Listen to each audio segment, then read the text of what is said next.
ನಗರಸಭೆ ಕಚೇರಿಯ ಮುಂಭಾಗದಲ್ಲಿ ಜಿಲ್ಲಾಡಳಿತ, ಜಿಲ್ಲಾ ನಗರಾಭಿವೃದ್ಧಿ ಕೋಶ, ನಗರಸಭೆ ವತಿಯಿಂದ ಪೌರಕಾರ್ಮಿಕರ ದಿನಾಚರಣೆ ಆಯೋಜಿಸಿದ್ದ ಮೆರವಣಿಗೆ ಜಾಥಾ ಕಾರ್ಯಕ್ರಮಕ್ಕೆ ಶಾಸಕ ಸಿ. ಪುಟ್ಟರಂಗಶೆಟ್ಟಿ ಅವರು ಹಸಿರು ನಿಶಾನೆ ತೋರುವ ಮೂಲಕ ಚಾಲನೆ ನೀಡಿದರು.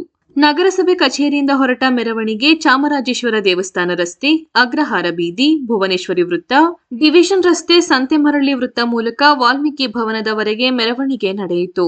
ವೇದಿಕೆ ಕಾರ್ಯಕ್ರಮದಲ್ಲಿ ಶಾಸಕ ಪುಟ್ಟರಂಗಶೆಟ್ಟಿ ಅವರು ಮಾತನಾಡಿದರು. ಇದೇ ಸಂದರ್ಭದಲ್ಲಿ ಕಾರ್ಮಿಕರನ್ನು ಸನ್ಮಾನಿಸಿ ಗೌರವಿಸಲಾಯಿತು.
ಸನ್ಮಾನ ಮಾಡಿದಂಥ ಗಣ್ಯರೆಲ್ಲರಿಗೂ ಧನ್ಯವಾದಗಳು.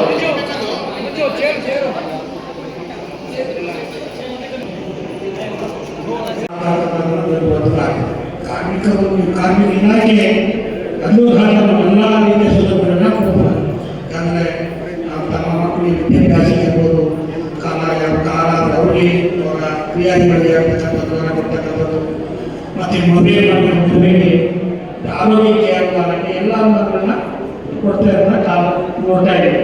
ಬಹುಶಃ ಜನರಿಗೆ ಇವತ್ತು ಯಾವುದೇ ಹುದ್ದೆ ಕೀಳಲ್ಲ ಇರಲ್ಲ. ನಾವು ಪ್ರಕರಣವಾಗಿ ಪೌರಕಾರ್ಮಿಕ ಅವರೇ ಮಾಡಬೇಕು ಅಂತೇಳಿ ಇವತ್ತು ಒಂದೇ ಉದಾಹರಣೆ ಹೇಳ್ತೀನಿ. ನಾನು 2008ರಲ್ಲಿ ಜಿಲ್ಲಾ ಶಾಸಕರವರು ಅಲ್ಲಿ ಆವಾಗ ಒಂದು ಆಯ್ಕೆ ಆಗ್ಬೋದು. ಅಂತಹ ಸಭೆ ಹೊತ್ತು ನಮ್ಮ ಏನು ಶಾಸಕರ ಭವನ ಸುಮಾರು 150 ಜನ ಅದೆಲ್ಲ ಇದ್ದಾರೆ. ಎಲ್ಲರೂ ಓದಿನ ಕಂಡು ಭಾಳ ಓದುವ ಸಹಾಯ ಮಾಡಿದ್ವಿ. ಎಲ್ಲರೂ ಕರೆದು ನೀವು